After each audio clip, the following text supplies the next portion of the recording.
पिछले 3 दशकों में भारत के विकास की क्षमता को पूरी दुनिया ने देखा है। इकोनॉमी, इंफ्रास्ट्रक्चर, लिटरेसी रेट या फिर इंडस्ट्रीज, सिवाय एग्रीकल्चर के, इन सब में भारत तेजी से आगे बढ़ रहा है। जहां आज दुनिया में भारत 5वीं सबसे बड़ी अर्थव्यवस्था बन चुका है। पिछले 20 साल की बात करें तो देश के 2 ऐसे प्राइम मिनिस्टर थे जिन्होंने अपने 10 साल पूरे किए, जिसमें डॉक्टर मनमोहन सिंह और दूसरे नरेंद्र मोदी। तो आज के इस वीडियो में हम यही जानेंगे कि इन दोनों में से किसके 10 साल सबसे अच्छे रहे और कैसे इन्होंने अपने कार्यकाल में अपने फैसलों से भारत के विकास में अपना महत्वपूर्ण योगदान दिया। तो चलिए वीडियो को शुरू करते हैं। बेशक हम ये नहीं भूल सकते कि डॉक्टर मनमोहन सिंह जी का इंडिया की इकोनॉमी में सबसे बड़ा योगदान है, क्योंकि आज से 30 साल पहले 1991 में जब हमारा भारत देश बर्बादी की कगार पर था, हमारे पास फॉरेन एक्सचेंज बहुत कम था, जिससे 2 हफ्ते तक का ही गुजारा हो सकता था। जबकि महंगाई बहुत बढ़ गई थी और उस वक्त हमारे देश की हालत आज की श्रीलंका की हालत जैसी ही हो गई थी। पर डॉक्टर मनमोहन सिंह जी ने उस वक्त वित्त मंत्रालय की कमान संभाली और अपने फैसलों से भारत की इकोनॉमी में जान डाल दी। उसके बाद इकोनॉमी ने जो रफ्तार पकड़ी है वो आज भी बरकरार है। और जब 2004 में doctor Manmohan Singh prime minister बन गए तो तत्कालीन वित्त मंत्री पी चिदम्बरम के साथ मिलकर उन्होंने भारत की अर्थव्यवस्था की रफ्तार और तेज कर दी। उस दौर में भारत का जीडीपी ग्रोथ रेट 8 से 9% तक पहुंच गया था और भारत दुनिया की दूसरी सबसे तेज बढ़ने वाली इकोनॉमी बन गया। डॉक्टर मनमोहन सिंह के कार्यकाल में ही 2006 में नरेगा योजना शुरू हुई, यानी राष्ट्रीय ग्रामीण रोजगार गारंटी अधिनियम, जिससे रूरल एरियाज के इकोनॉमी में भी सुधार देखने को मिला। वही मनमोहन सिंह ने कई सेक्टर्स को लिबरलाइजेशन की तरफ बढ़ाया, जिस वजह से इंडिया में फॉरेन इन्वेस्टमेंट बढ़ गई और इंडस्ट्रियलाइजेशन को भी बढ़ावा मिला, जिससे इंडिया की अनएम्प्लॉयमेंट रेट कम हुई। वही मनमोहन सिंह ने अपने कार्यकाल में महत्वपूर्ण आरटीआई यानी राइट टू इंफॉर्मेशन एक्ट की शुरुआत की, जिससे करप्शन कम हुआ और ट्रांसपेरेंसी बढ़ गई। वही नरेंद्र मोदी की बात करें तो डॉक्टर मनमोहन सिंह और प्राइम मिनिस्टर नरेंद्र मोदी दोनों का सोचने का और काम का तरीका एक दूसरे से बिल्कुल अलग है। इंडिया के इतिहास में नरेंद्र मोदी एकमात्र ऐसे प्राइम मिनिस्टर होंगे जो अपने काम के साथ साथ अपने डायलॉग्स के लिए जाने जाते हैं, जिस वजह से देश के सभी सामान्य लोगों को मोदी जी अपने लगते हैं।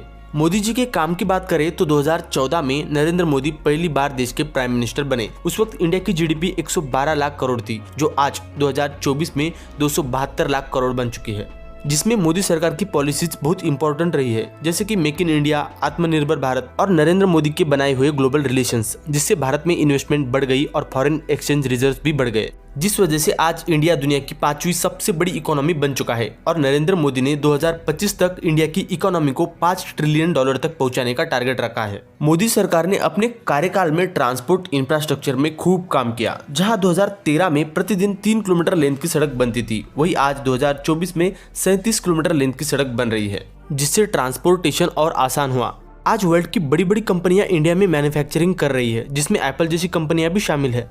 ऐसे में दोनों प्राइम मिनिस्टर के टाइम को कंपेयर किया जाए तो मोदी सरकार के 10 साल में दुनिया ने कोविड, लॉकडाउन जैसी चुनौतियों का सामना किया है। इसके बावजूद मोदी सरकार इंडिया की इकोनॉमी को स्टेबल रखने में कामयाब रही है।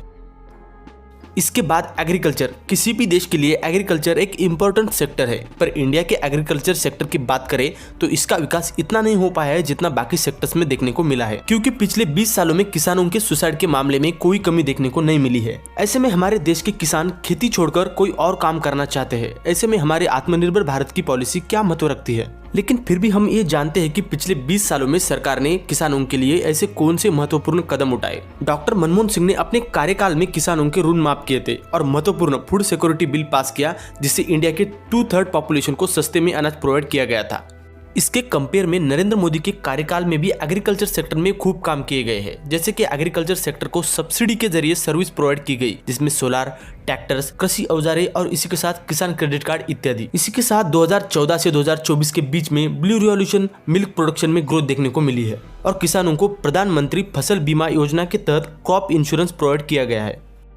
अब आखिर में दोनों गवर्नमेंट के अदर पॉलिसीज के बारे में जानते हैं। दोस्तों, 2004 से 2014 तक कश्मीर में रोजाना टेररिस्ट अटैक होते थे। कश्मीर में अशांति थी, कश्मीर के लोग खुद को असुरक्षित फील करते थे। वही मोदी सरकार के कार्यकाल में एंटी नेशनल फोर्सेस के अगेंस्ट कड़े कदम उठाए गए हैं। 2013 के मुकाबले कश्मीर में आज शांति है और टेररिस्ट अटैक भी कम हो चुके हैं। इसके साथ बॉर्डर पर कोई टेंशन नहीं है। ऐसे में मोदी सरकार टेररिस्ट अटैक को रोकने में और कश्मीर में शांति बनाने में कामयाब रही है। आखिर में दोनों सरकार ने अपने समय के हिसाब से अच्छा काम किया है। इस पर आपको क्या लगता है नीचे कमेंट सेक्शन में जरूर बताइए और हमारे चैनल को सब्सक्राइब करना ना भूलें।